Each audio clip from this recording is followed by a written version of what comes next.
chilling. We are saying welcome to Breakfast Central here on News Central. Today is another day where we will dissect some of the biggest stories coming out of Nigeria. It feels good to be here. Amongst the big stories that we'll be looking at happens to be the U-turn that we saw yesterday. First off, it was all celebrations for Nigerians when a news broke that the UAE has lifted the visa ban on Nigeria. Not until the spokesperson, of course, the senior advisor to the president, did come out to debunk that story. It was also purportedly said that he initially had made mention of the ban being lifted.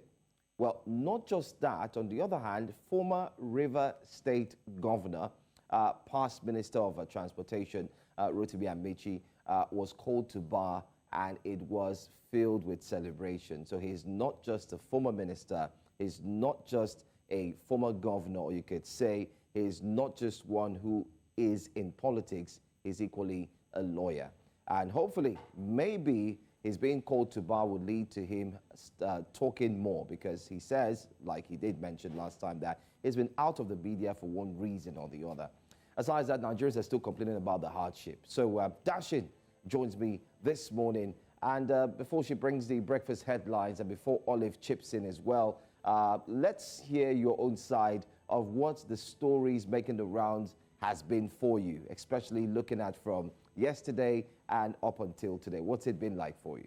Good morning, Joe. Well, you did talk about, the ban, the UAE ban lifted, and all that. I think this is the second time that this news has actually gone viral, that the ban has actually been lifted, but it actually turned out to be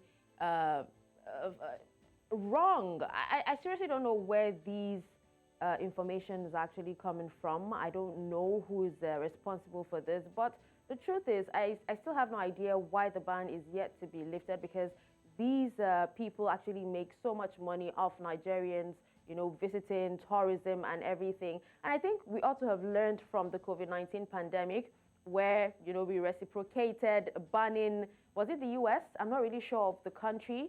If the reason for banning, Nigeria, because the president did, visit Dubai, and he spoke to, the leaders there, and I don't know what was settled, because it's still unclear. I think how about reciprocity? Yeah. I think we almost saw a case of what happened a few months back, where the spokespersons were so quick to break the news, but it wasn't news yet. So we started seeing, we saw a retraction yesterday. It was a retraction, a clear retraction, because they broke the news, the presidency broke the news, and then took it back quickly and said no.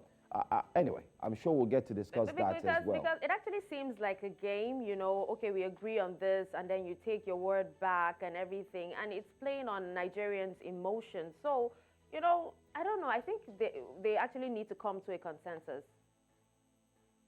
All right.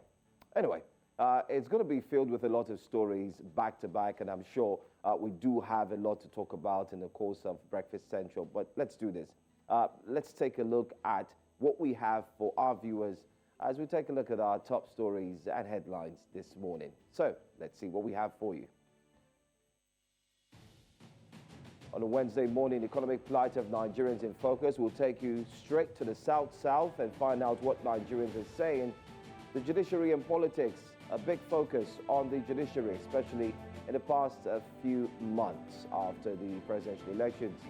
Binance exits Nigeria amidst probe, and they've given an ultimatum to all those who have their money still in the Binance cryptocurrency, which in Nigeria will also be here as well. Not forgetting to newspaper front pages, all of these and much more here on Breakfast Central. But first, let's join Dashin for the breakfast headlines.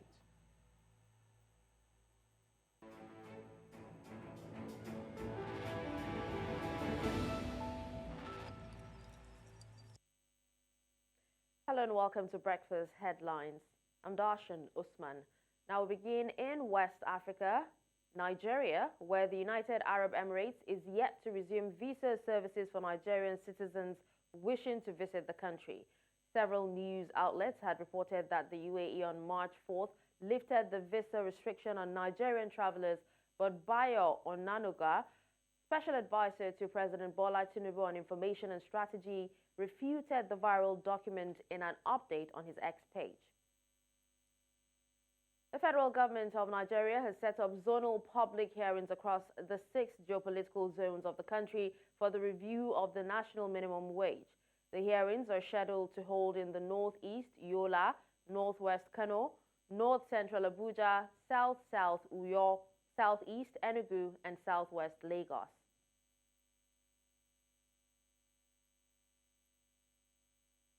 Emotions were high as family, friends, and associates gathered to celebrate the life of Chizi Wigwe, the son of the late group managing director of Access Holdings, Herbert Wigwe.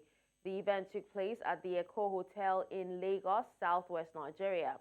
Among the dignitaries present were Jimmy Odukoya, senior pastor, Fountain of Life Church, and Ian Adams, senior director, Africa Finance Corporation.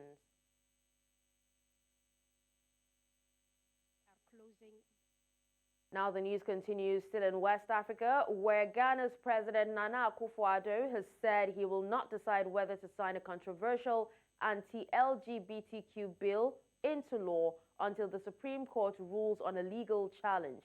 Last week, lawmakers approved the bill which seeks to severely curtail LGBTQ rights, drawing condemnation from rights activists despite gaining wide support in the conservative West African state.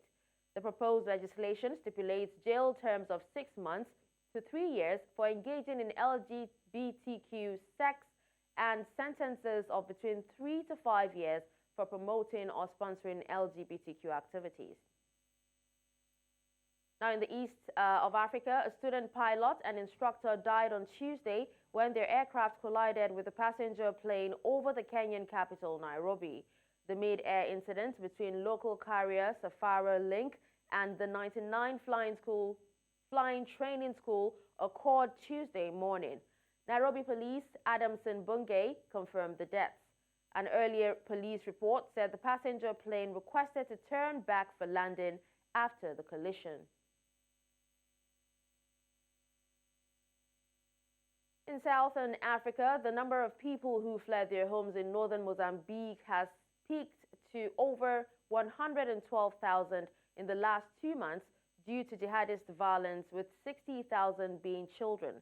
Now, according to local reports and figures for displaced people from the UN Migration Agency, IOM, fresh unrest broke out in the lawless province a few weeks ago. And that's all on Breakfast Headlines. I'm Darshan Usman. Now it's back to you, Joe and Olive. All right. Interesting stories as well right there. And most importantly, I think the UAE conversation is one that will not go away very quickly. Definitely. Although everyone is saying that it was smart of the presidency to have quickly put up a retraction and then put up a statement that it's not yet uhuru for Nigerians to start getting their visas to the UAE. Aside that, we've also seen other sad story that's got to do with Chizi, who was indeed honored yesterday. We hear that there's the last one is for today. I think it's a good way to actually bid farewell to a loved one, taking time out to remember what they did, their memories, and so on and so forth. So when you look back, you can say, I do remember them. It was actually beautiful to watch, Joe. It was touching and beautiful to watch. They definitely touched so many lives, and they were loved indeed. Absolutely. Thank you very much, Darshan, for bringing us Breakfast Headlines. We'll have more news at 9 a.m. Right? And if you're just joining, thank you very much for joining us here on Breakfast Central. Remember that you can be a part of the conversation by joining us on Twitter, or X, formerly known as Twitter, at News Central TV. Also, at some point, we'll open the phone line, so start charging your phones and getting it ready to call and share your 2 cents on some of the conversations we're having this morning.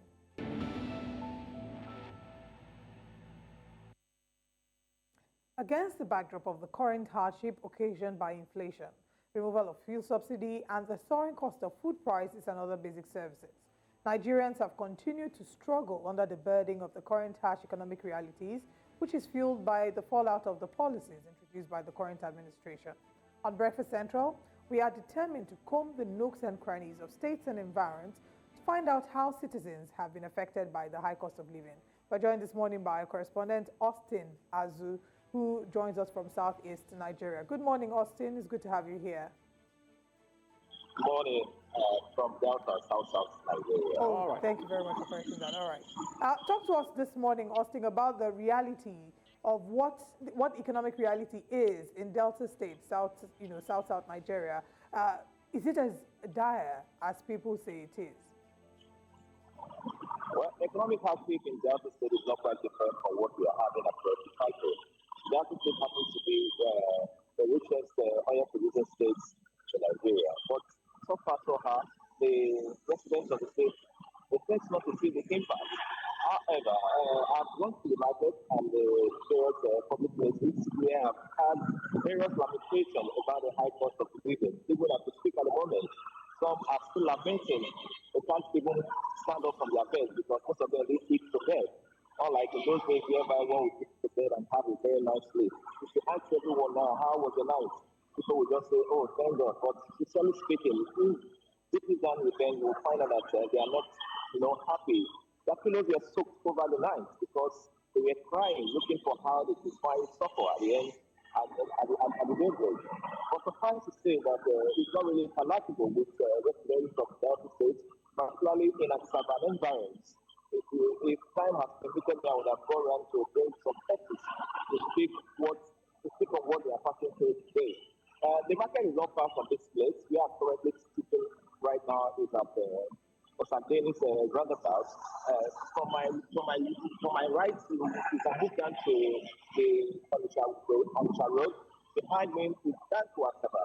And a few kilometers from this place where you can get to the market, the popular market in Asaba. The cost of living is very, very high in Delta State. Imagine a situation whereby a printer of Larry goes for 2,500 naira.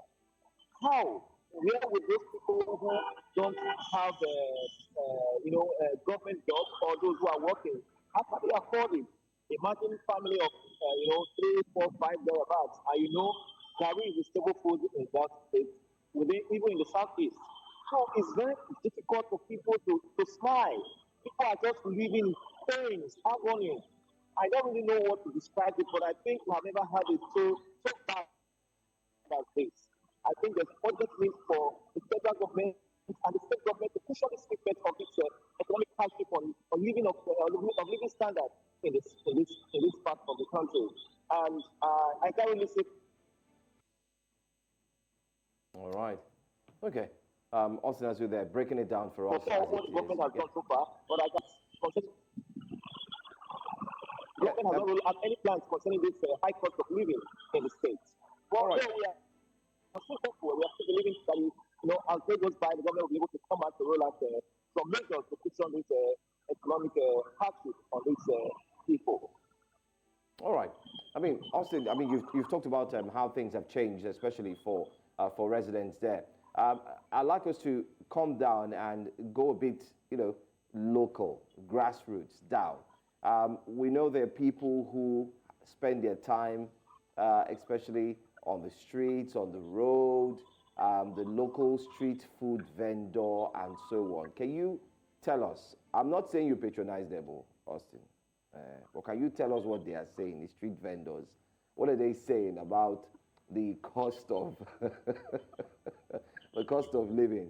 Fish is now expensive, even though they're closer to the Riverine area. And then, of course, we know the tradition of, one bottle for the road. These are the things that are normal, accustomed to, the South, one bottle for the road, just to recharge. Are those things in any way affordable now, or have people cut down on the number of, bottles on the road they take? And the street vendors, how are they coping? What are they saying? Well, let me begin with the street vendors. Those of us who patronize them a lot, I think our pockets and all of that, helpful, because we thought that it used to be the way it used, but right now the cost of living has affected them. Whereby a situation you had one plate of food for 500 naira is going astronomically to almost 1,000 naira to 1,500 naira. So it's not really enjoyable compared to what we used to enjoy in those days. In those days, you can easily walk to, we call it here Buka. So you can easily walk in Buka to go and get a plate of food and you eat instead of eating. Because you eat and you satisfy, and when you go out, you enjoy it. Okay, imagine an apple, for instance, that is being produced in this part of the world. Apple, for instance, that you can buy for 15 naira, very heavy apple, and when you eat it, you digest it with cold water or probably with good, mineral. Then you can go to your place of work. And the rest I saw that it always costs you to sit. But right now, apple we have now is that a very small apple that is not even up to my blow size, you get it for 200 naira and above. And when you eat about this one, and as a man who is going for, a very a taxing job, you will discover that you will not be able to do effectively because your stomach has not been well refined. Now, what about those who always take one for the road and so on and so forth? I can't remember the last time someone will just say, madam, give this person one here. Oh, madam, give this person one bottle. It's not done anymore. Everybody has cut down the cost of living. So to say that people are living extravagant life these days, I doubt it's not obtainable anymore. All right. Talk to us about what measures maybe have been put in place, if there are any. What is Governor Sheriff Oborowori doing about the current situation of things in Delta State? Whilst we understand that it's a national issue, are there any measures that have been put in place to sort of give Delta, citizens in Delta State a soft landing, maybe cutting cost of transportation or just something? Has anything been done so far? Well, like I said earlier on, nothing has been done so far as the state is concerned. The government, the one he did was during that of the fourth phase, whereby he rolled out some measures. Actually, for civil servants only, whereby he gave them 10,000 per month, and just about 3 months thereabouts. But however, after the 3 months, it was just only the civil servant that benefited from this governor's palliative, which is 10,000 per month. Thereafter, nothing of such. Now, I navigate the states a lot. I travel a lot across the states, the riverine area, in the upland, and the cost of transportation is nothing to write home about. Because if you move from here down to Warri, for instance, you can pay 35, or probably highest, 35. But as we speak at the moment, it has tripled. So you can no longer say that you want to go home regularly because, some people, most of them are not within the state capital here. Because across the different senatorial districts and different local governments. So they come from their various local governments probably at the weekends. Unlike in those days whereby they will just go easily to their various places at weekends. But right now, I tell you for free that nobody goes home for weekends now. Except on a very rare occasion that you can see people. If you go to the motor park right now, you can see how empty it looks like because the cost of transportation has increased. For instance, from Asaba down to Onitsha, whereby you have the major markets in West Africa, a lot of people who live in Onitsha, they live in Asaba.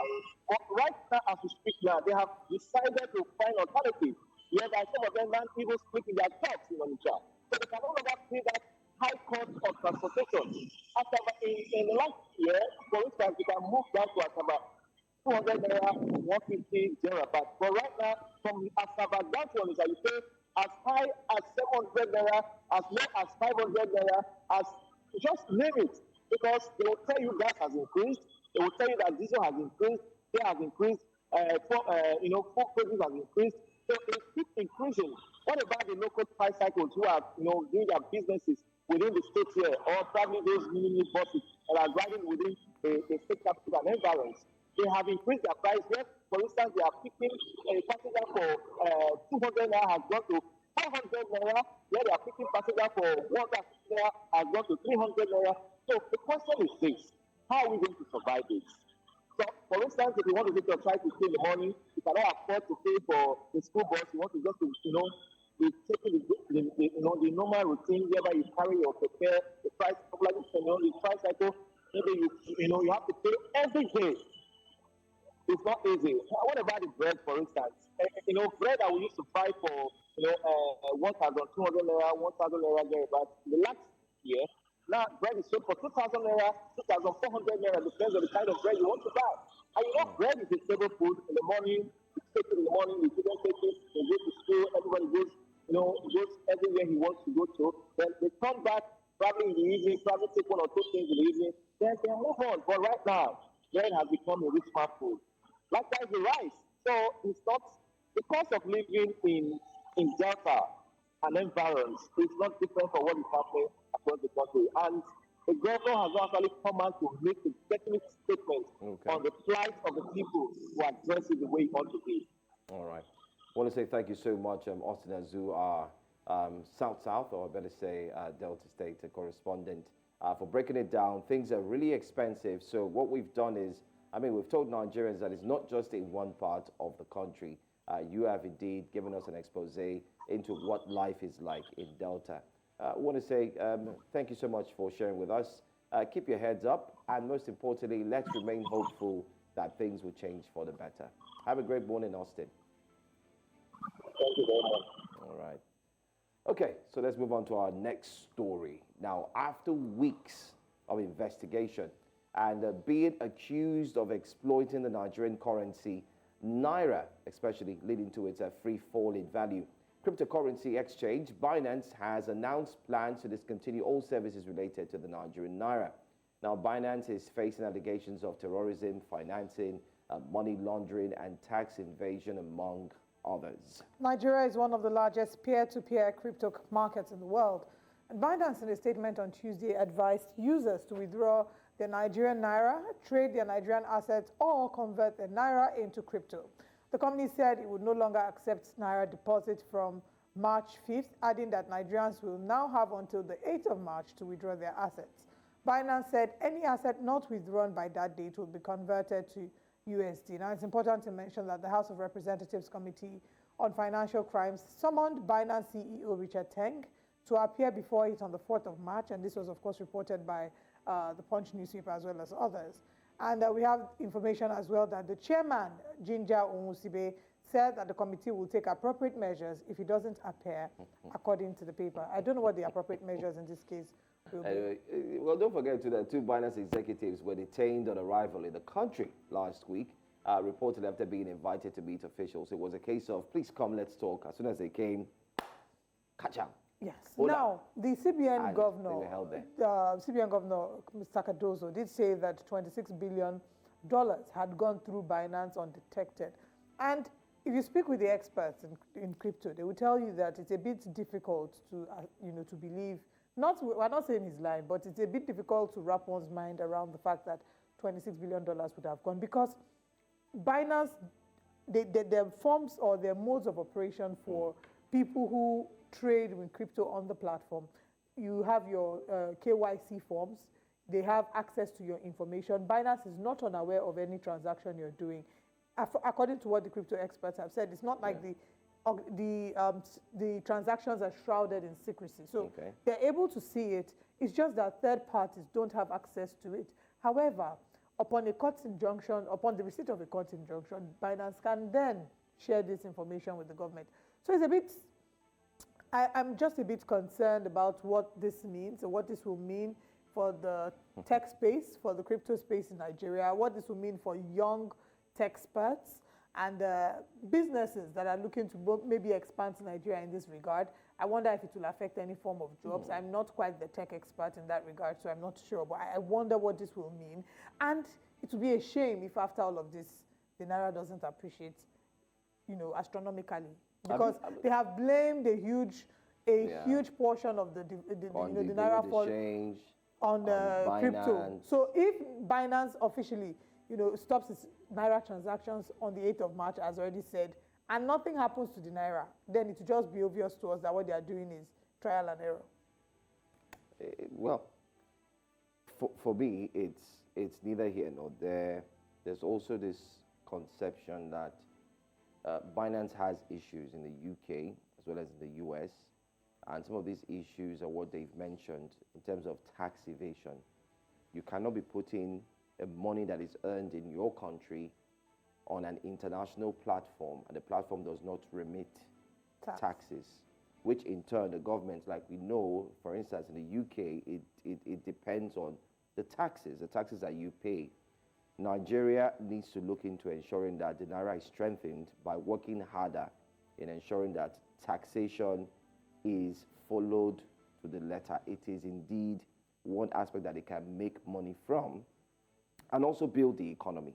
However, we always rely on oil. So maybe they're saying, okay, Binance, if only you came in and made it official. You do recall during Buhari's administration that it was equally said that any application that's being used for money transfers and so on and so forth must first of all pass through the laws of the country. I do recall the Minister of Information and Culture, Lai Mohammed, had made mention that the likes of Twitter, Twitter, Facebook, and so on, were Nigerians. That's why they introduced, because if you go on Facebook and try to do a little bit of maybe money ads and so on, you have to now, the amount you pay is quite different, because it goes to show that, of course, taxation is now included into whatever you are doing. And they feel that the same should have gone for Binance as well. But Binance doing this single-handedly, where you put your money or your cryptocurrencies there and it passes through that mode and yet nothing comes to Nigeria, it's a no-no. So some people are saying we support this. Yes, they should be able to pay taxes, just as it's done in the UK and also in the United States of America. However, some Nigerians are of different opinion. Like, why?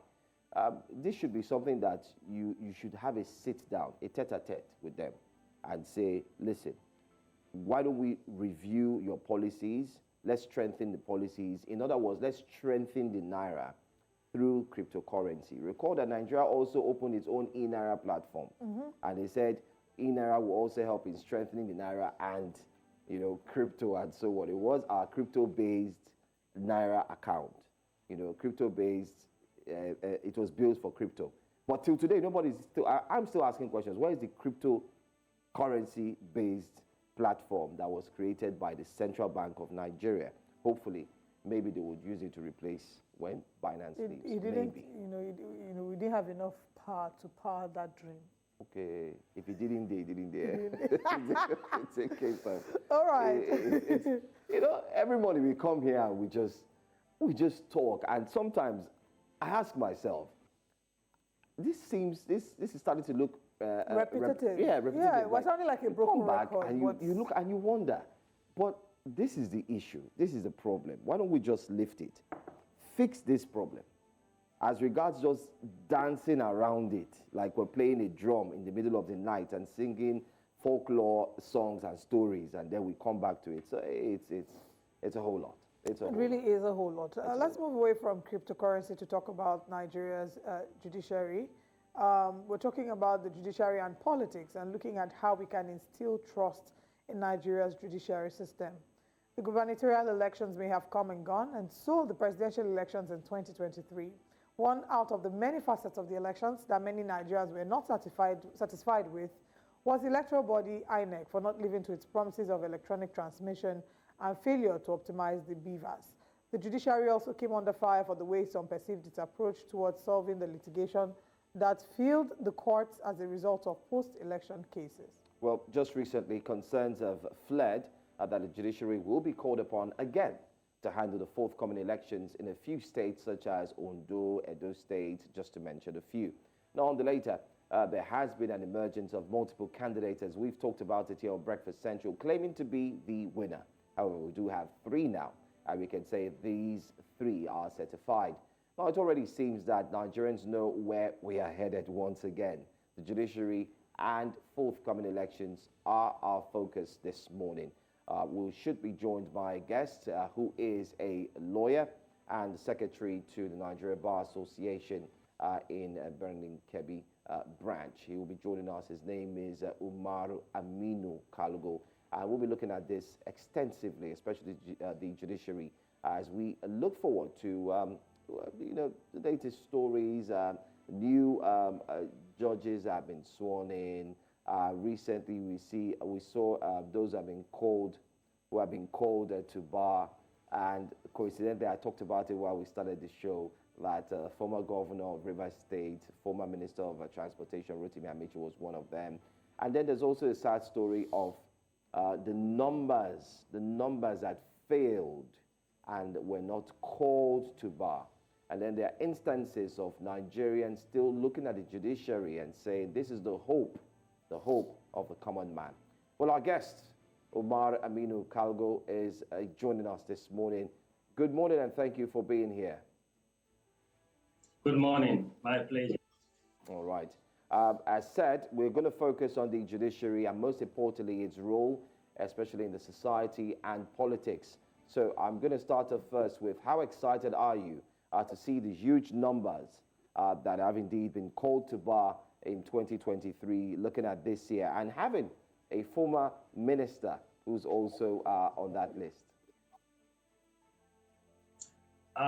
It is really exciting to see the number of lawyers that are turning in every year in this country.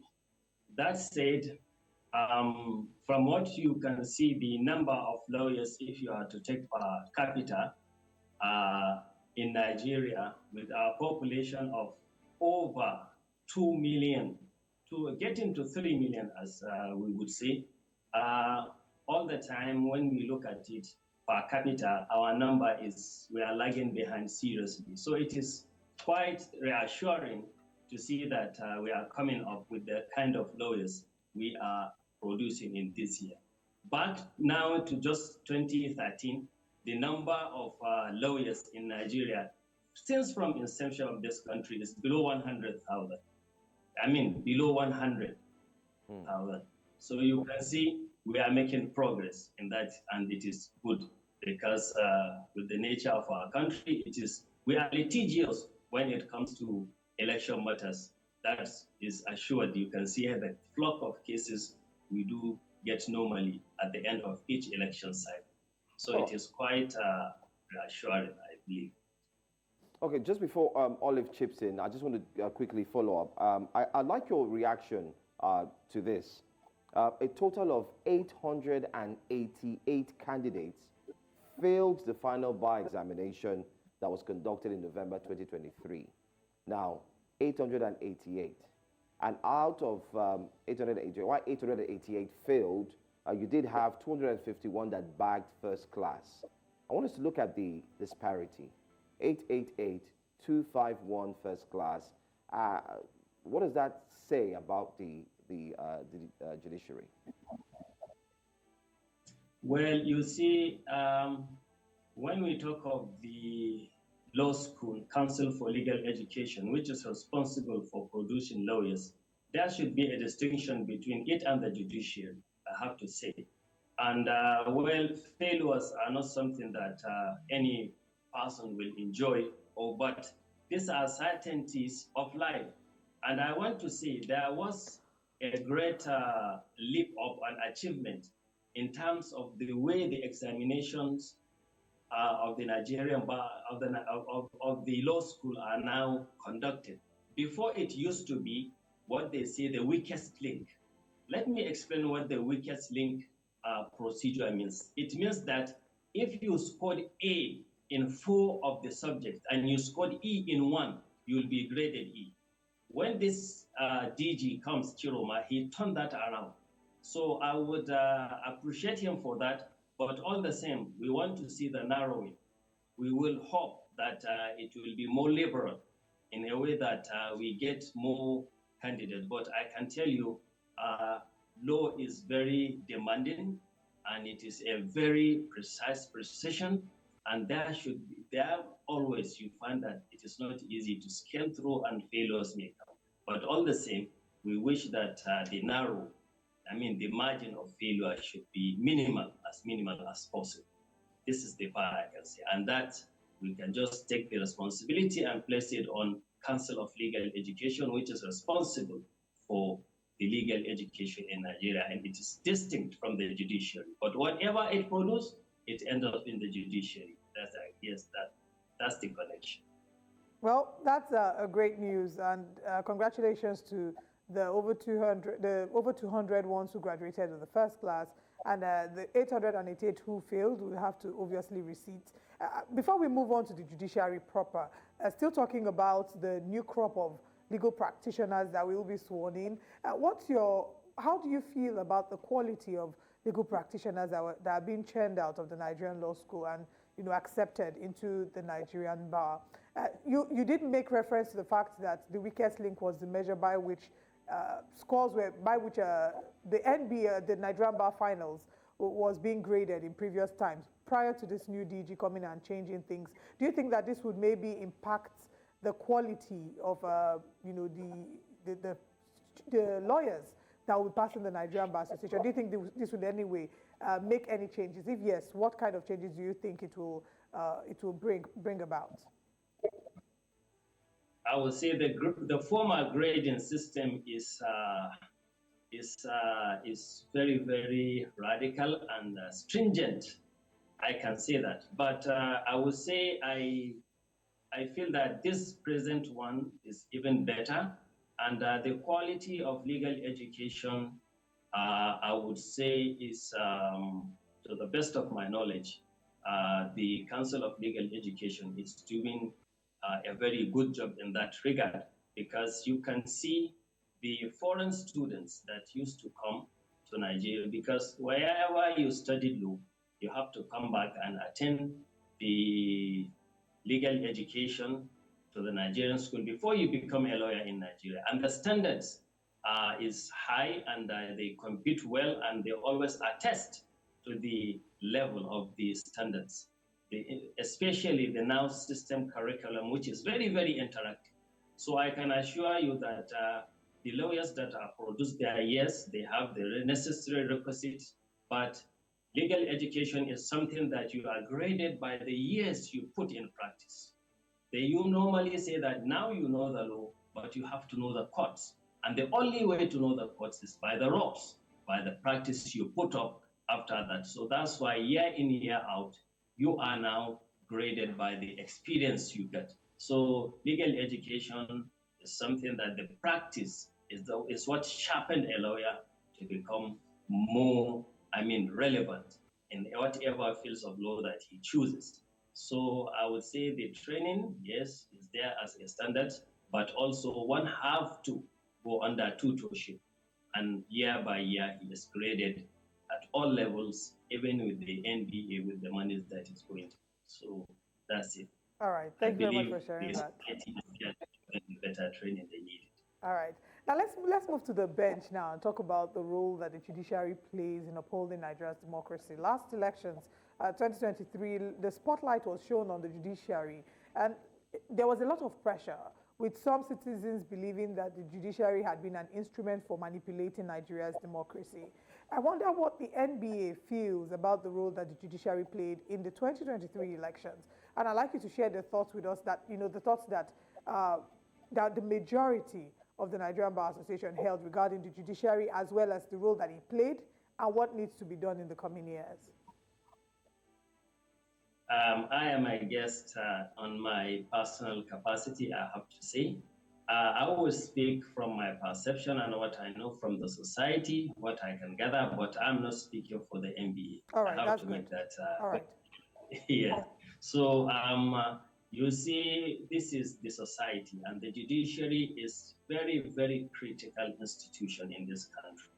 And the fact that, the way our elections are considered formally, even within the country and outside, they are only marred by corruption allegations and what have you. And the mere fact that a lot of cases now move on to the judiciary shows an indication of that role of the judiciary as the final hope of the common man, as they used to say. But it is a question that we have to live with, because this shows the perception of the citizen of the institution. The sheer number of cases that ends up in court after election are indication of the perception of the society as to the institution that conducts the election, meaning that they don't believe that it is up to standard. So the judiciary is very critical in that role, and it cannot be insinuated with people can have different feelings, but the law is there to stay. I would say that there are a lot of judgments that will raise dust and people will talk at times, but a judgment is a judgment. And we can only, even in developed countries, you can find time when people will have different opinion about the judgment of the court. So I would say the judiciary plays a critical role in all our elections because of the sheer number that comes to them during, election petition. I would only envisage that the judiciary should stand up firmly to address and give what Nigerians, because even the courts always used to say that justice needs to be done, and it needs to be done in a way that the common man will perceive that this is justice. So this is, issue of technicality used to come all the times. And you can see what happened from the election of gubernatorial election of Kano after it was upheld. There was a commotion because the mere fact that the issue of intra-party politics was taken to be something that is pre-election matter. And while some of the House of Assembly and National Assembly candidates in Plateau have been disqualified based on that, it created tension. But you see, we sharpen our democracy, we emerge from this social experiment day in, day out. So there are rooms of improvement, and I think we are clothing on them day in, day out when problems are seen and sought out. Yes. All right. Let's look at the judiciary in line with, just as we've looked at the just concluded elections, which indeed has produced a president. There are many concerns about talk and do, especially looking at the fact that the judiciary is aware of what INEC had said about the beavers machines and the likes. However, Nigerians were expecting that the judiciary will look deeply into the Constitution and, if there's any possibility, enhance these reasons and see how best Nigerians can understand why certain decisions were taken. We agree that later on there were concerns and there were comments made why XYZ was done and XYZ was done. In your capacity, do you think, or what do you think can be done now before the next elections, just around the corner, 3 years plus time, that the judiciary can do now so that they can inundate, educate, and of course help Nigerians to get the proper sensitization of what the Constitution speaks, what the law says, and what will be done should there be any case that comes up? What do you think the judiciary can do now? You see, the judiciary, when it's come to public relations, it is the least that has any, apparatus for what? Public relations. Public relations is not anything that has to do with the judiciary. The judiciary just pronounce judgments. And from the etiquettes, it is the very judgment that they pass that should be able to exhibit the whatever the citizens are taking. I'm putting this in perspective for us to know how the judiciary works. That said, the issue of the issue that anyone have to consider is, look, the judiciary as an institution in itself is overburdened. And I would say the way it operates now in this country, they are in a survival mode. I have to say that. The truncation, the level of congestion of cases is, it reaches, it is worrisome. And day in, day out, you find out judges pointing out this. I remember the Honorable Justice of the Supreme Court, Amina Augi, in her valedictory speech, she mentioned it, that things have to change. And whenever election comes, it now stops everything, and the judiciary is wholeheartedly dedicated to this election petition cases with time limits. So I have to say that what needs to be done are structural issues that are many, and some will go down to even constitutional amendments. Let me give you an example of what I'm talking about. Prior to one of the alterations, amendment of the Constitution that was made, gubernatorial elections litigation, it terminates at the Court of Appeal. And now the Constitution was now, amended to allow them to go all the way to the Supreme Court, further overburdening the system and taking more longer times to adjudicate. So really it's a worrisome situation that have different angles to deal with. And the judiciary, for one, I think it has its own institutional problems that can only be solved with a constitutional amendment, because our Supreme Courts need to be relieved with a lot of the cases that now can, on course, reach the Supreme Court. I have made a small research to see that a lot of the Supreme Courts in other climes, US and other places, they determine the kind of cases that are coming to them. But for us, I go back to the valedictory speech of Honorable Justice of the Supreme Court, Amina Aobi. She mentioned that issue of a cow that was banned reached up to the Supreme Court. Not something of policy, not something of in any interpretation. So I think this is one of the issues that we can say that the judiciary is fighting. And also when you look at the INEC, also it has its hands folded at times. There's nothing it can do because of the limits. But what I'm saying is an evolving system. Let's not just get the downside of it. We are sharpening day in, day out. Because look at the just concluded election. There are a lot of inconclusive parts in the election, which leads to another election. And this one that was done is from the new amendment that was done to the Electoral Act, which says if there is disparity between the beavers and the collated, counted votes, then there should be, if the margin lead is greater, there should be a recount. Before it cannot be, because it is only the voters register that will determine that. So that's why day in, day out, before every election, we now see a position where the Electoral Act is being amended.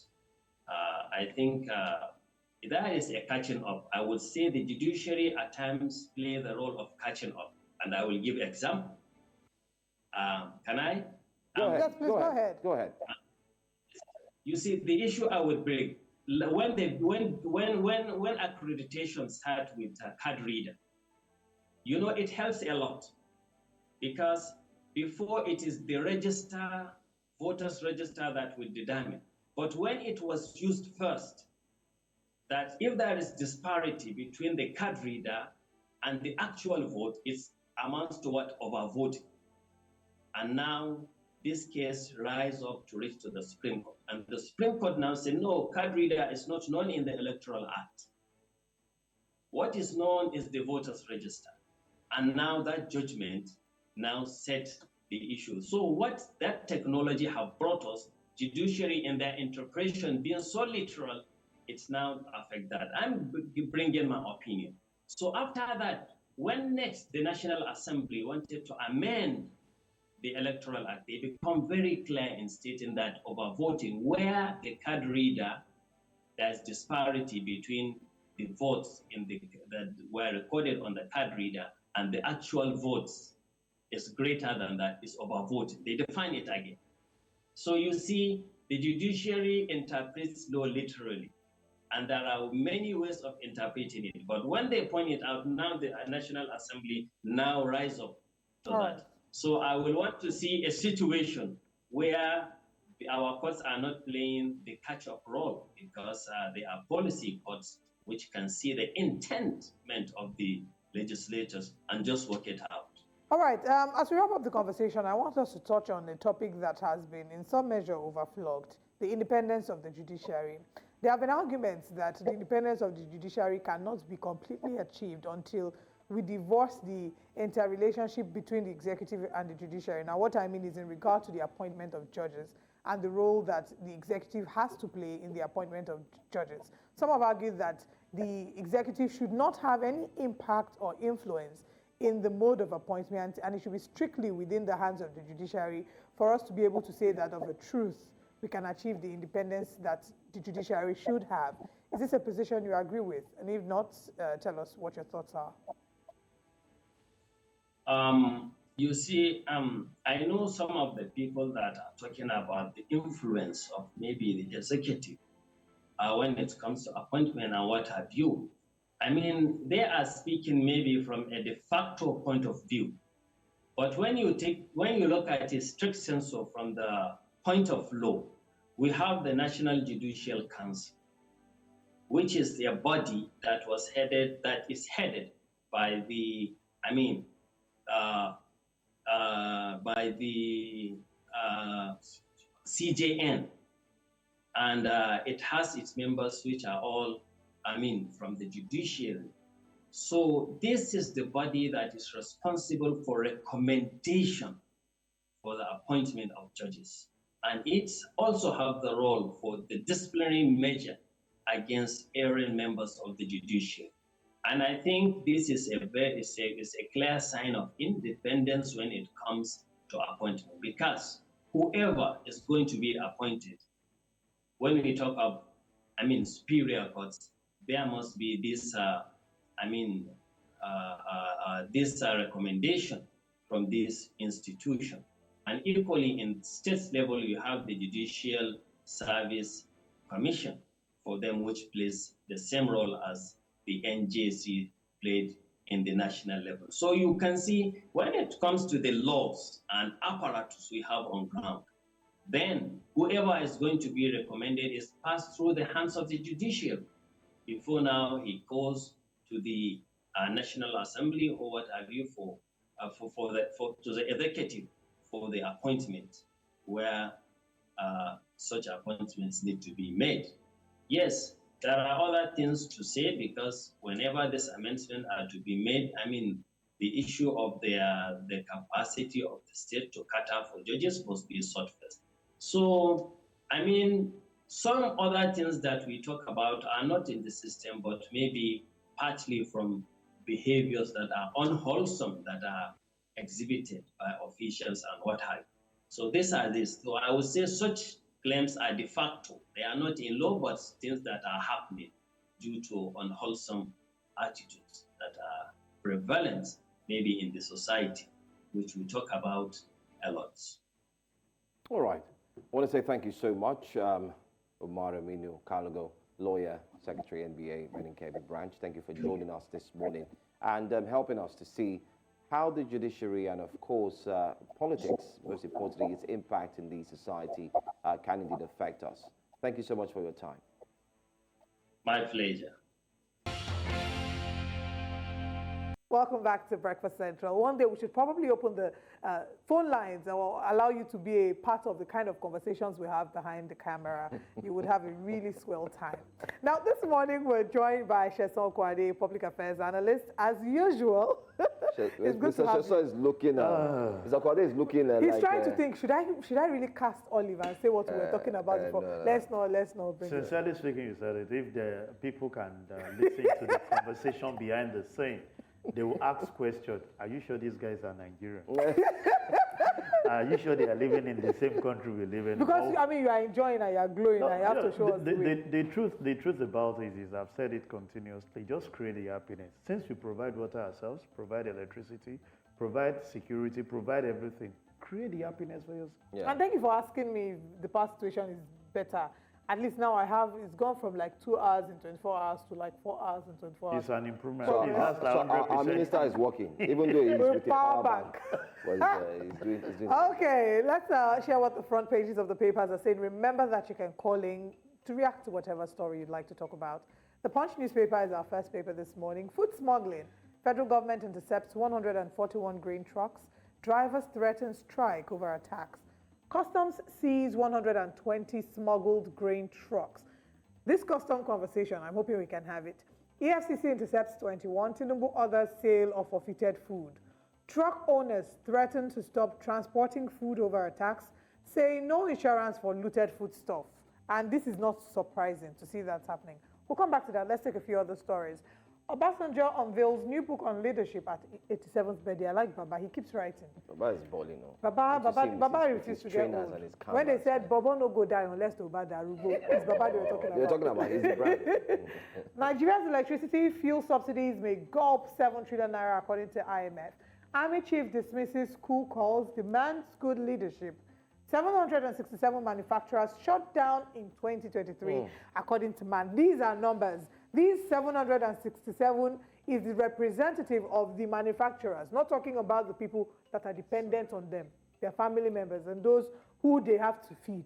This is exactly the reality of what it is in Nigeria today. Suspected killer of Ekiti monarchs remanded. That sounds like good news. Reps grill ministers over ports concessions Tuesday. There are too many stories I'd like for us to react to, but let's take a few. I want you to first talk about Customs seizing 120 smuggled grain trucks. I don't know if you've been able to see the documentary yet by Fisayo Shoyombo, where he shared about the custom of illegality in the Nigerian customs. I'm hoping that the Nigerian custom would come out and, debunk or at least take that information exactly and react to it and give us, because there was video evidence of a number of illegalities happening there, and he shared how he had smuggled in 100 bags of rice into Nigeria from Benin Republic. So he said, and I quote, that anything can be smuggled into Nigeria. These are not my words, these are the words of Fisayo Shoyombo, an independent investigative journalist. He said, and I quote, that anything can be smuggled into Nigeria so long as you can pay the right price. Yeah, sincerely speaking, I think I watched that documentary. I keep asking myself the boldness that guy has in actually perpetrating those things, how he actually entrenched himself into the act to actually get the fact that is actually needed. It's a known fact that we know the major problem we are faced with today, that I keep telling every individual, talk about policy, talk about everything, the bedrock of it is corruption. And it has entrenched into every arm, every agency, even into the marrow of individuals, that you wake up, what you think about is, what is a need for me today? What am I going to gain? What will be my benefit? And when you go with that mindset of not giving value proposition to whatever you're doing, there is no how we can get any results. And that's the bedrock. They keep coming, we want to. So all this interception that you're saying, fine, they will be intercepted. In the process of selling it is another layer of corruption. You see so many seized properties that are in the hands of one or two individuals, reselling it back and making money for themselves. These are the basic problem I keep telling every individual. And it's not only peculiar to custom. It's across board. You hear about government providing housing for all. And certain set of people are acquiring for themselves and reselling at almost double the price. And nothing is happening. You hear about power infrastructure, people diverting transformer for their personal use. You hear, so it's across board. And when I wake up every day, the message I preach these days is to say, can we just have a system that works? And it's not about the policy. The policies are fantastic. But can we have a system that checkmates the activity of what everyone is doing? Just look at, you are in a corporate organization like yours. Coming in this morning, you have a search on what somebody is bringing in and one is taking out. So you already have a control mechanism to say you cannot just go scot-free. Somebody is going to check what you're doing. On your system, the IT guys are actually monitoring what you're doing that actually costs, the organization so much. How much of it are we doing in terms of what the government are doing?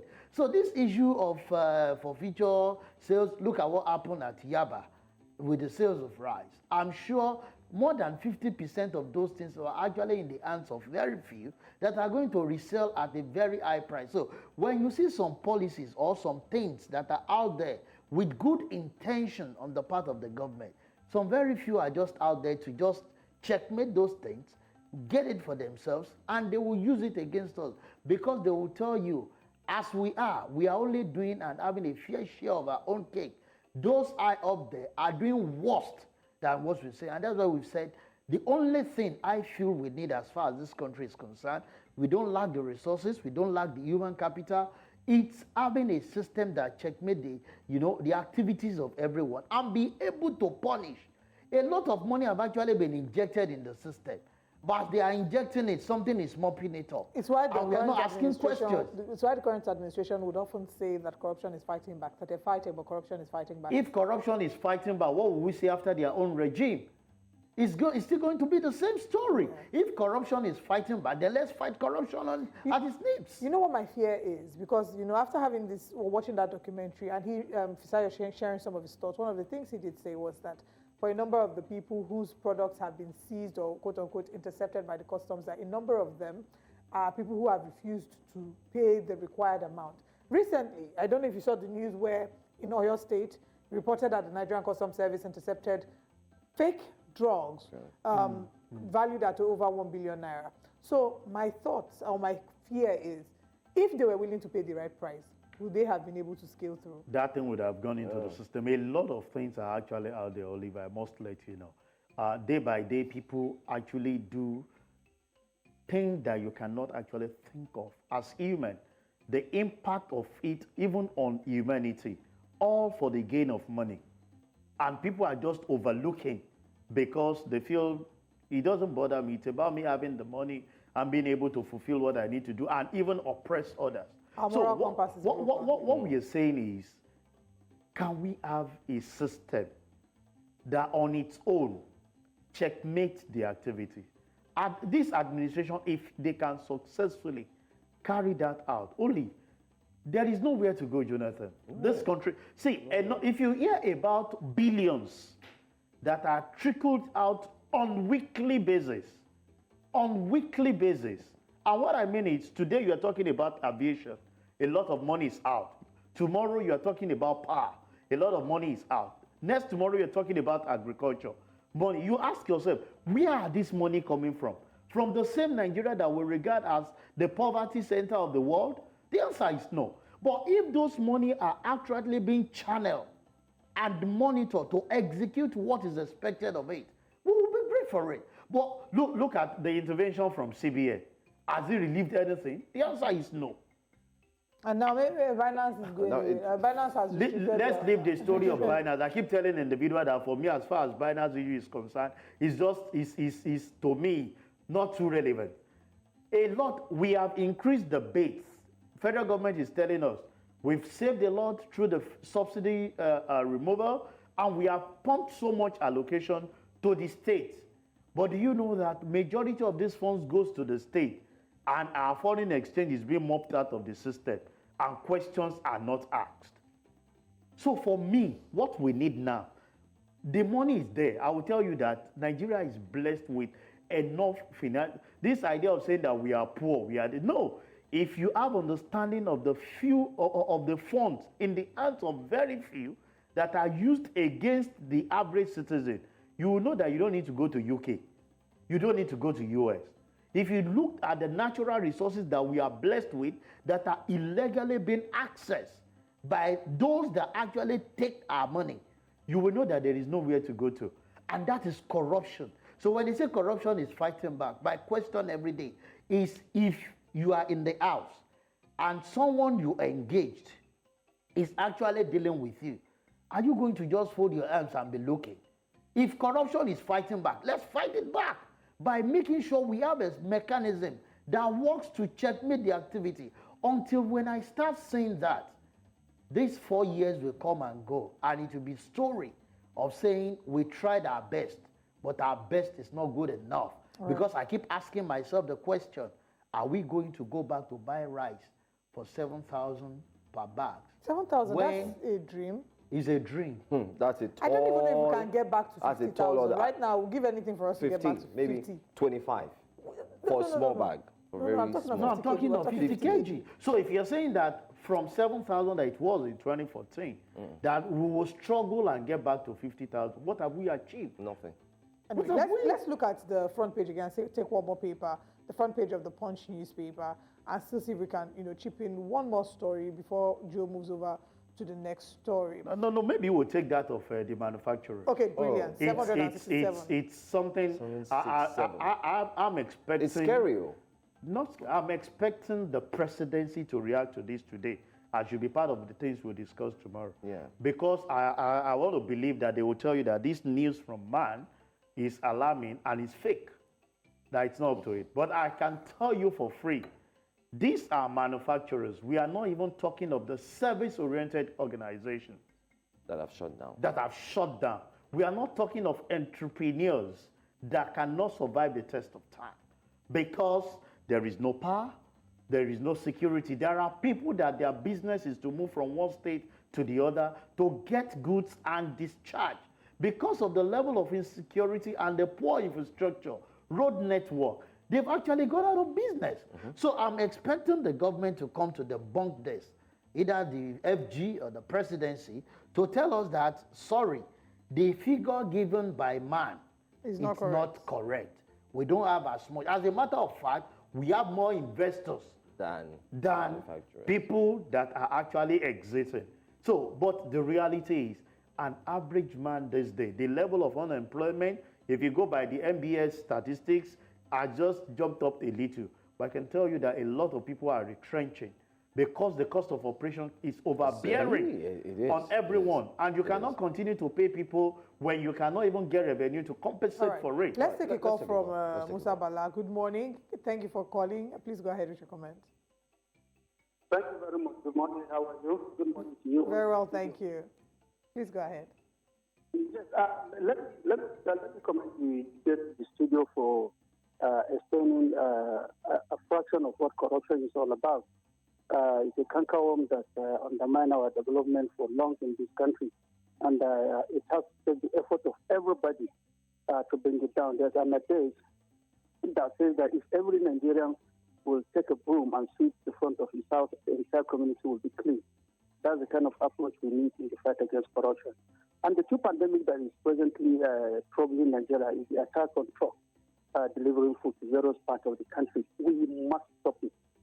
We must stop it. If we disrupt the distribution channel of food in this country, we are going to face what we call unprecedented high inflation because we will take money to the market and will not see food to buy. We will not see food to buy. That will be very, very terrible for us. And on the exportation or the arrest of illegal trucks smuggling food outside Nigeria, it's an indicator that we need to produce what will take care of us. We don't need enough of the rhetoric that let's open border so that we import food. From where? I ask this question, where are you going to import food? Any part of this world to Nigeria that will be as cheaper as the one we're going to produce here.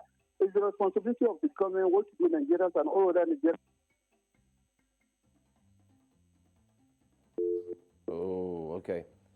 Well, I think we got his point. He said one of the approach, I like the way he put it, is a case of everybody picking up their brooms and sweeping. So it's not just one person sweeping, everybody must sweep together in order to ensure that they cope this challenge. But then again, there's this story in line with what we've discussed about the Nigerian customs that's actually trending. It's been trending for the past, I'll say 1 week heavily, and Premium Times has led that conversation.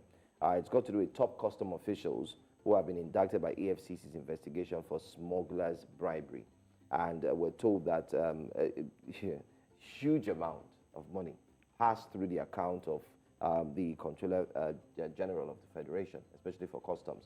But it's something we'll talk about in the Jonathan, course. let me save your breath. The truth of it is, most of the time we hear this issue, investigation will be carried out and nothing will happen. Nothing will be done. So that's why I'm saying that our problem, it's not about finance. I read that story and looked at the billions that we're Billions. actually talking about 12 billion.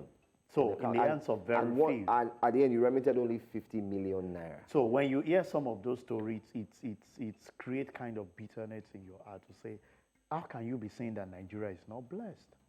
So, but we hear the beginning of the story. How many of such story have you heard that you hear, oh, it's high time that we are cleaning up the system, and the next minute, the whole thing, where is Bita Edu Gates? All right. Okay.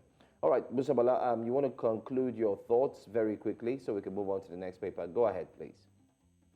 Yes, please. As I was saying, Nigeria is really blessed that we can be able to produce not only what to feed ourselves, but even serve our neighboring countries.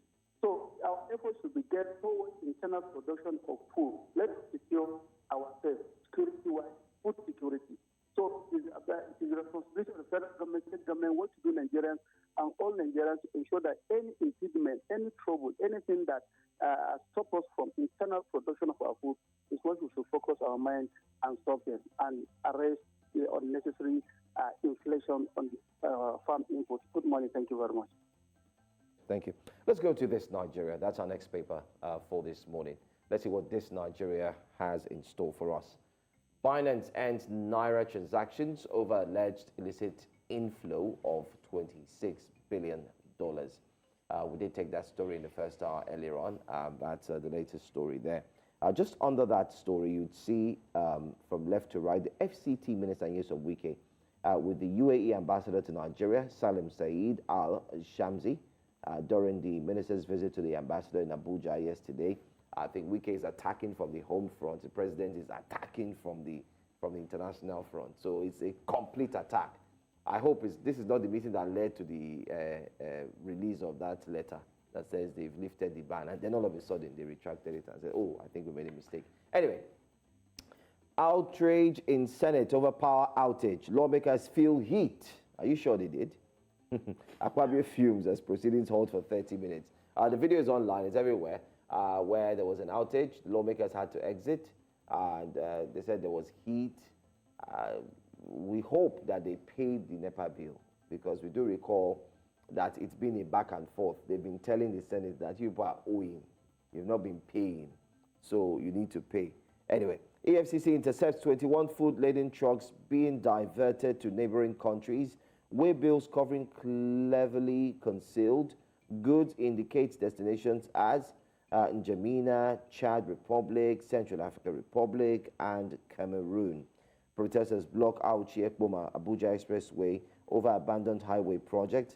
Muftwang employs 16 sacked PDP lawmakers amid tension in Plateau Assembly. Presidency refutes UAE lifting visa ban on Nigerians. And we would like you to react to any of these stories. Maybe in continuation, the interception of the laden trucks. I have this to say.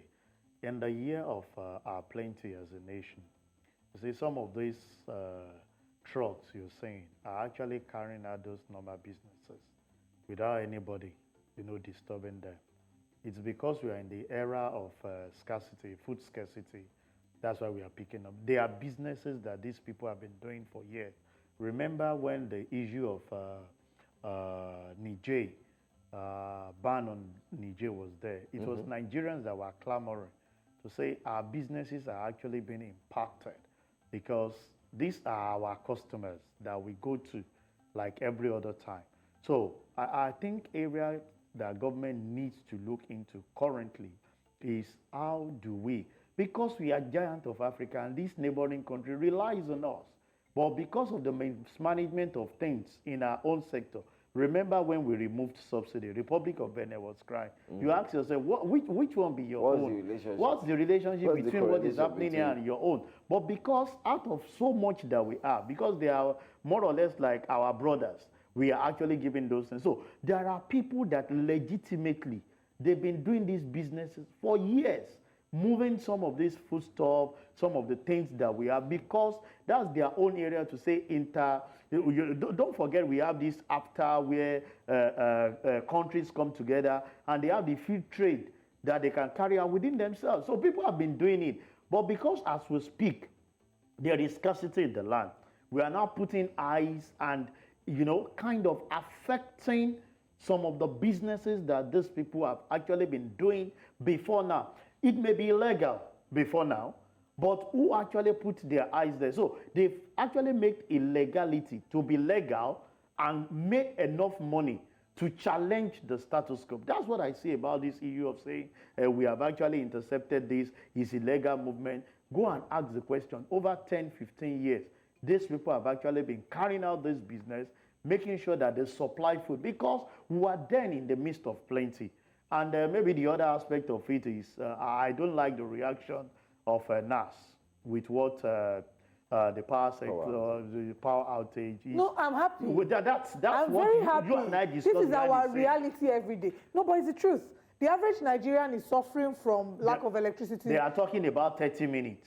When in my house, I can't guarantee 2 hours. Exactly. So what exactly are we saying? Did you say 2 hours? I can't guarantee 10 hours now. He go touch everybody. So this is not something I feel the Senate president should, because he's talking about his office. definitely at home, you don't even blink the lights. And thank AEDC for coming out to expose some of the flaws of some of these MDAs and government agencies. It shocked me tomorrow to even know that the Ministry of Power, under which that sector is owing. How can you explain it? The state house was owing. Yeah. Yes. Of your monthly. So what kind of leadership are you provided? Somebody, and I have not heard. That's part of what we're saying, corruption. I have not heard of heads rolling for the failure because it's an embarrassment. These are obligations you're supposed, if you don't pay, let's take for example that I even have meter in my house and it's not prepaid. It's the normal postpaid stuff and I don't pay my bills. The electricity distribution company comes after all, after they will give you the deadline, 14th. If you don't pay by 14th, by on the 18th, we start mass disconnection. And they will get the light, and for months. Yeah. We have this happening with our leaders. So, rather than foaming, I think they should just cover their hands in shame to like, this is wrong. And we should start hearing names of heads that we roll. In fact, I think that what we see with a number of our leaders, our lawmakers, is that they don't push for certain things until it personally affects them. But it's the truth. That's You it. know, It's the truth. They are asking for Wike to appear before them. I think it was Senator Ned Nwoko's PA also who was kidnapped. Yeah. So we say that when it hits close to home, then they are saying, oh, this person, come and appear before I can assure you, before the end of this week or early next week, Minister of Power will show at the chamber to come and answer questions. So, and this is what average Nigeria has been going through, not for months, for years. And this is what Nigerians feel like when they feel that those at the helm of affairs, the executive, the legislature, are disconnected from the reality of the everyday Nigerian. It's the truth. They are disconnected. They claim they know when they know And they're nothing. telling So if you are filming for 30 minutes outage, you can imagine what should happen to your organization that has actually been running most of the time on alternative power supply. If I were to share how much I have spent on fuel, the amount I told you people off camera, the one I bought 3 days ago is finished. 2 jerrycans of fuel, finished. So you can I don't imagine. have power. So, and we are just looming and saying... And staying out is expensive. If you say, okay, let me go back, keep the fuel, stay outside a bit. Where do you want to stay out? The moment you stay outside... How long you do inhale 50,000 has gone. They didn't start impacting on your health again. Yeah. So the reality is, this confirms that they are foaming for 30 minutes. They are disconnected because it's just like a DG or a minister. He doesn't know how his vehicle is fare. He even does not understand how much goes in. The head of finance and admin for that particular ministry make sure that the gas fuel is intact. Exactly. So all his own is enter the vehicle and he moves on. He doesn't know that you and I spend as much as over 50,000 to fill our tank. And within a week, he's out the grid. So this is the reality. I don't expect them to foam. In fact, calling the minister to come and make present or do anything, as far as I'm concerned, it has shown that what they just felt in the chamber, they are not even feeling it at all. So there is I'm sure steady there are power Nigerians supply. that are praying that their power supply will go out for like a bit, maybe like 4 hours. Even when there is grid collapse, I'm sure they give them preference to make sure that they have power supply.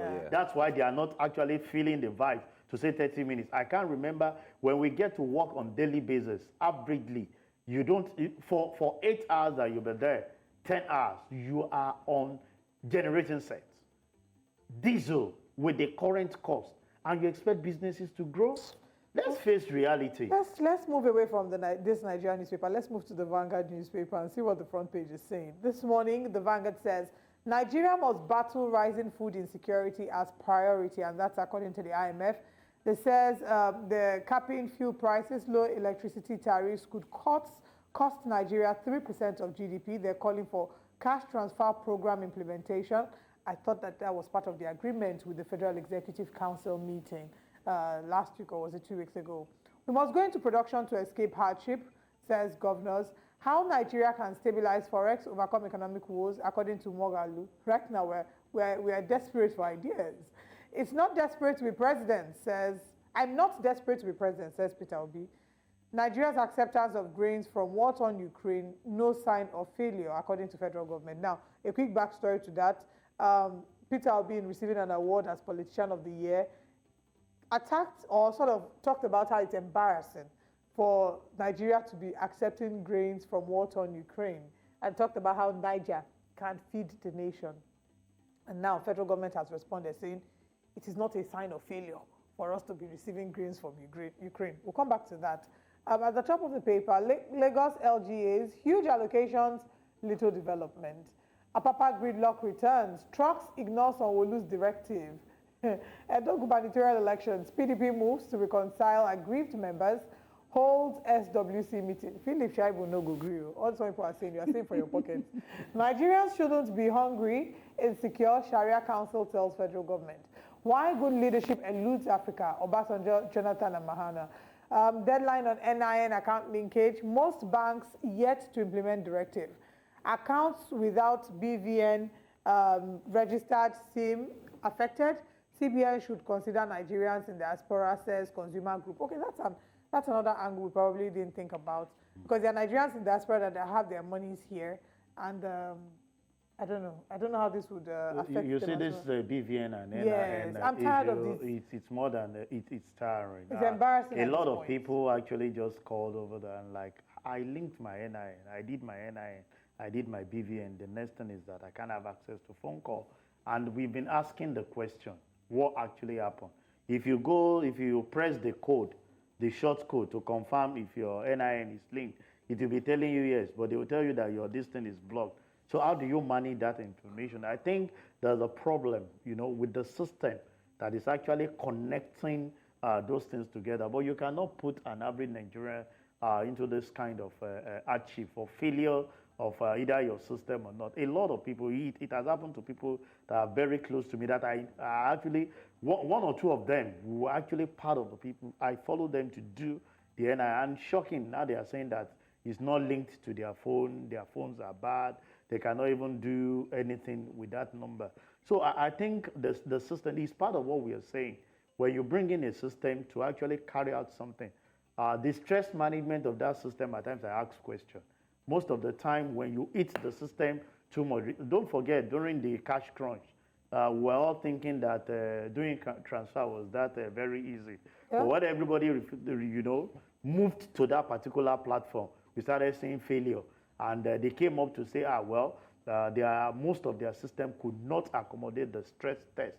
I feel the stress test, these are things we keep saying that when you bring in a system to work, how do you follow through to make sure there is a difference of you saying that let's try 100 customers at a time, and you see the success. Situation where you say, average Nigerian is waiting the die minute. Oh, so they say that thing will close next week. Nobody will do anything now. The night before. So when they now say next week, Monday, check out by Monday morning. Monday morning. That's when everybody Friday, because it's bank, and they know that banks don't really open weekends. So Monday morning, you're not saying and the system will not be able to absorb the pressure, and you see system collapse. But in all fairness, it's not just, I understand that we're very last minute in Nigeria, but we have done this BVN NIN linkage time and time without numbers. So what happened to the previous ones? What's the explanation of the previous ones? Nobody is coming to give explanation from that area, but we just, and this issue of Nigerian battling food insecurity as priority, we said it that what I am advocating for from this administration are just three key things, which is very fundamental to me, and it will border on others. One, security. Let there be security, because I've had calls to move practically every aspect of this, every side of this country by road. Years back, talking about 15 years back, because of the nature of my businesses, Lagos, from southwest to the southeast, within 3 weeks, I'm not at home, just moving from one state to the other. I dare not try that, in current time. So it's to tell you that that has on its own impacted on service delivery that I'm actually offering to my client before now. So if you can work on security, you see a lot of people who are actually logistic business. You can see that the truck drivers are raising their hands that they want to go on strike. Because when you attack the food, they at times damage their vehicle. Yeah. And that costs them additional stuff. So let's work in the area of security.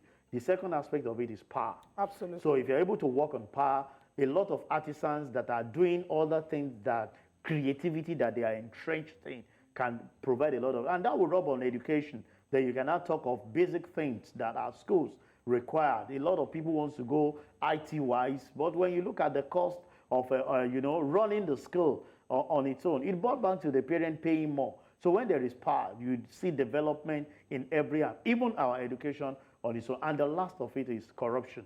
You are able to provide a system that checkmate the activities of things that we're doing, and people know that there are punishment for you actually doing the wrong thing against the policy of the government. Then you see our country growing. I keep telling you that when you compare us with the so-called people that we are jabbering to, if you allow me to use that language, of course, you cannot compare the enormity of the resources we are blessed with, both natural and human capital.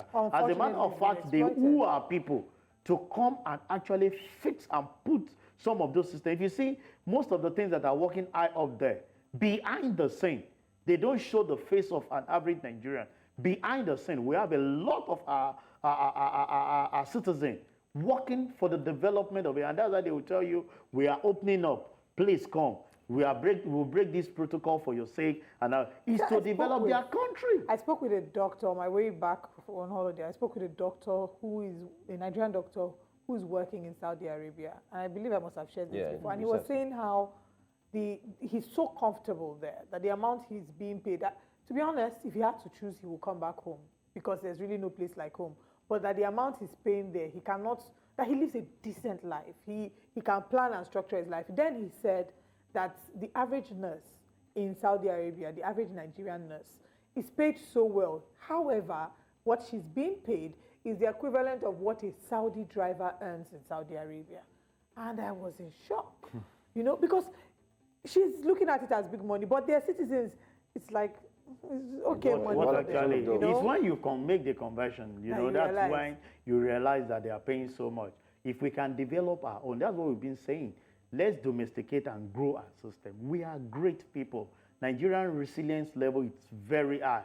We are dogged. We can put in our best to get out some certain things, but we need the commitment of our leaders to show us the way. Right. You cannot ask us to tighten our belt and you're not when your own belt is so loose that you're almost walking naked in the street. When your belt is loose, you are free to just go everywhere, and you're asking other people to do. These are things that we are requesting from our leaders. Nigeria is blessed. No place, I keep telling an individual, like Nigeria, if we can get it right. You see an average person coming in. How do you factor it? A guy that is carrying 20th position in class out of 23 suddenly goes to UK and is becoming the second and third.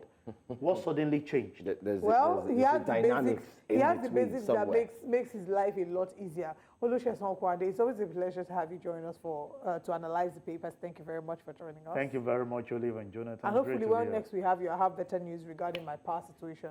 Maybe by then But that's always the first topic that I'll be asking you every time, because it contributes a lot to the bottom line. It does. If you're able to reduce that cost, then you'll be able to have money for other things. Exactly. And thank you very much to our callers, as many who have called to share their thoughts. We apologize for those who may have been trying to connect but found it difficult. We'll go on a break now. When we come back, we have some more stories here on Breakfast Central.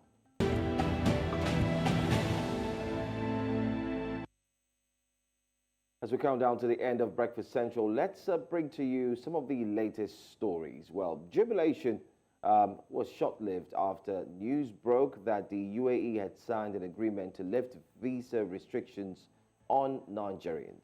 The document circulated online and shared by the Special Advice on Information and Strategy to the President, Bayo Nanuga. It indicated that the suspension was lifted.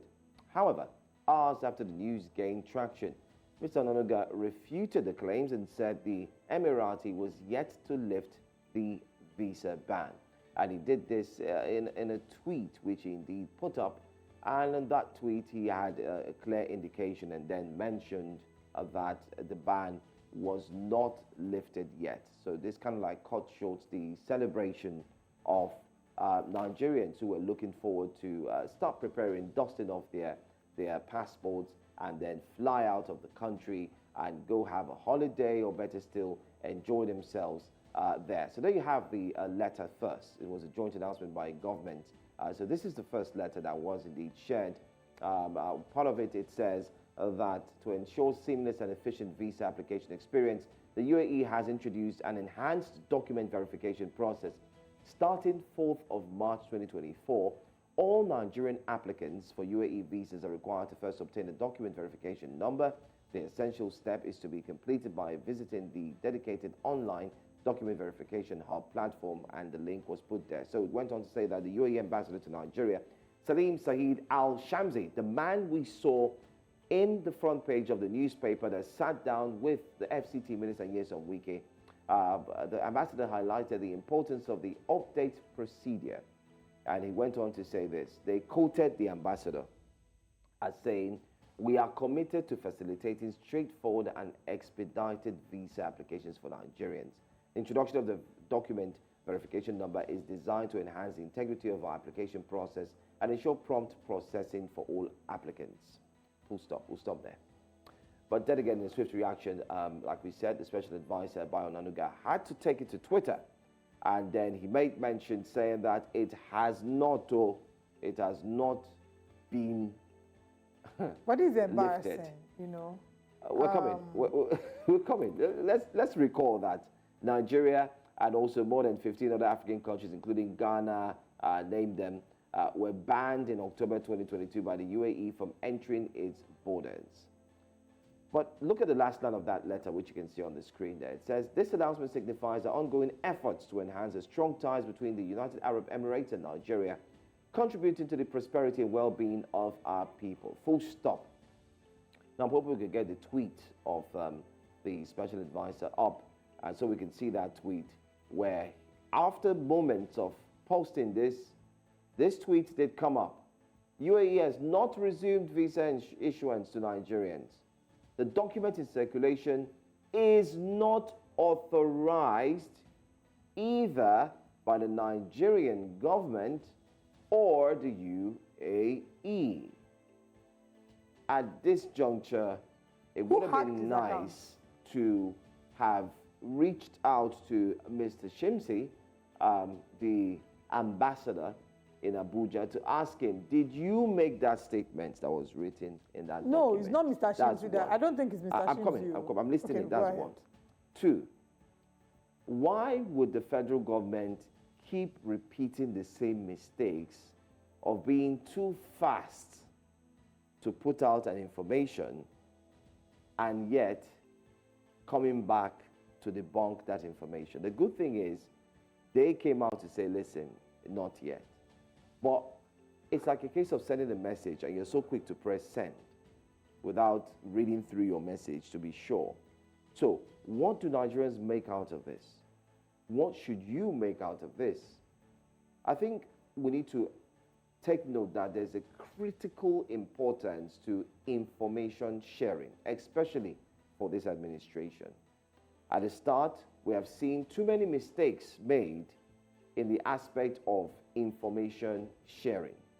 We've seen too many mistakes made in the aspect of sharing very important and confidential information to Nigerians and the public. And that's exactly what we've seen happen. We can roll through a list of some of these misinformation.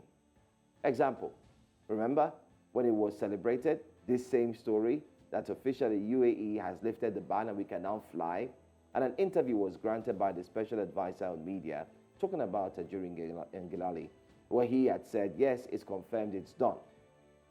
But later on, we found out that it wasn't done.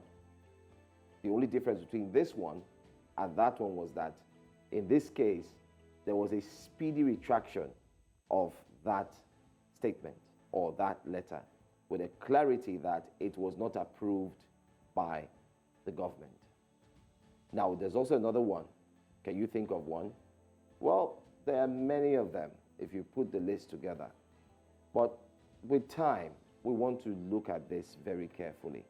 Isn't it high time that before an information is passed, it has to be read all over and all over again? Besides, all the advisors in the aspect of communication are also journalists and are also media practitioners and also communication experts in their own profession. So Nigerians celebrating in just 1 minute. The following second, Nigerians are no longer celebrating.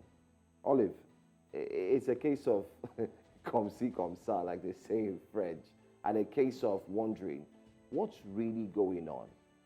For many, it's also showing that maybe there's a lack of communication internally.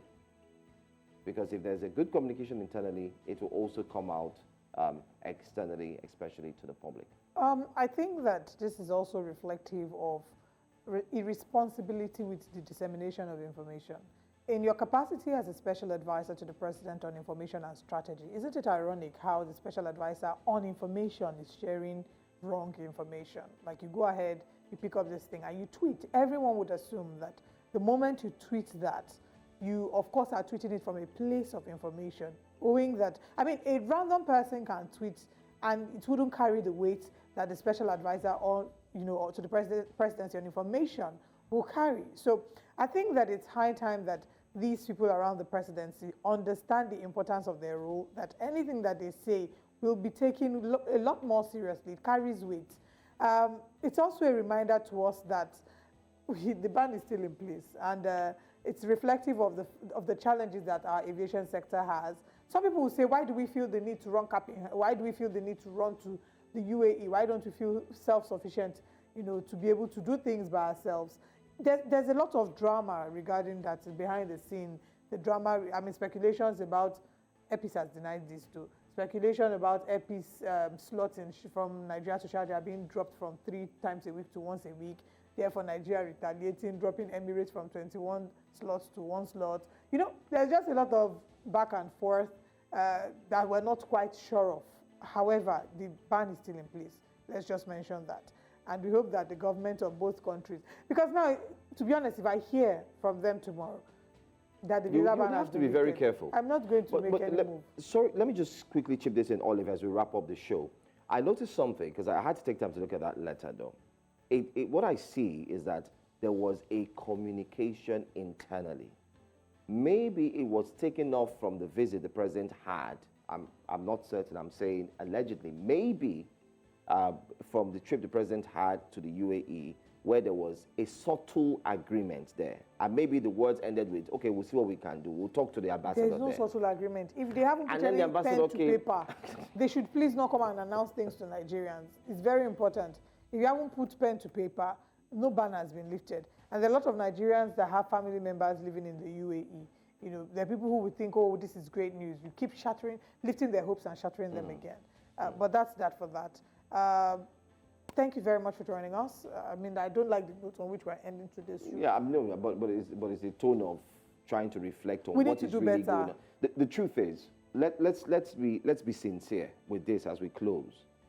We need to avoid incompetence at the highest level. We're talking about the highest level. We're talking about the number one citizen. So now, for me personally, I have to be super careful if I see a press release. Yeah. And I think you should have even apologized. So I'm sorry I tweeted this erroneously. I'll be super careful. I hastily tweeted this, and it was wrong. Rather than deleting and coming up to say, oh, the memo in circulation is false and is not approved by the federal government. So who put the link there? Come and apologize to us. UAE has not issued. Anyway, let's move away from that. Thank you very much for joining us. We'll be back again same time. And hopefully this time, Hanson and I will not be matching. Oh, yeah, I see what you're doing. You keep copying me. I see what you're doing. Copy greatness. Okay, let me state it here. Tomorrow, I am going to wear burgundy. I don't know what I'll wear. It's as the spirit leads. We'll be back again tomorrow. I am Olive Emodi. I'm Hanson. Good morning.